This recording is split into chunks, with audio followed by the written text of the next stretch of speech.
પવિત્ર શ્રાવણ માસનો પ્રારંભ થયો છે ત્યારે પાવન નર્મદા તટે ભક્તો શ્રદ્ધાભાવે મા નર્મદાનું પવિત્ર જળ કાવડમાં ભરી શિવ મંદિરો સુધી લઈ જઈ ભોલેનાથને જળ અર્પણ કરી રહ્યા છે।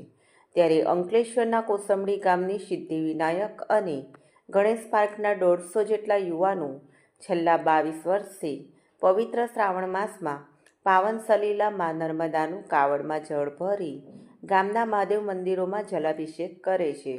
ત્યારે આજ રોજ ઝઘડિયાના મઢી ખાતે નર્મદા ઘાટ ખાતેથી પવિત્ર જળ કાવડમાં ભરી ગામના સિદ્ધેશ્વર મહાદેવ અને કલ્યાણેશ્વર મહાદેવ મંદિરે ભોલેનાથને જળ અર્પણ કરી પૂજા અર્ચના કરી હતી।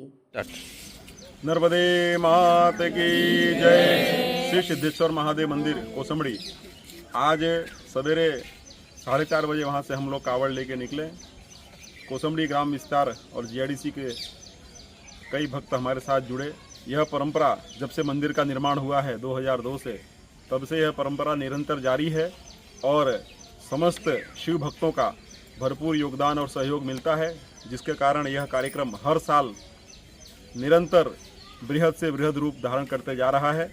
आज कावड़िया जो हम लोग यहाँ आए हैं, बाइक रोड कार से आए हैं हम लोग, और 151 दीपों की माला माँ नर्मदा जी को हमने यहाँ अर्पण किया। सभी समस्त भक्तों को महादेव जी अपनी कृपा बनाए रखे, माँ नर्मदा हम पे अपनी कृपा बनाए रखे।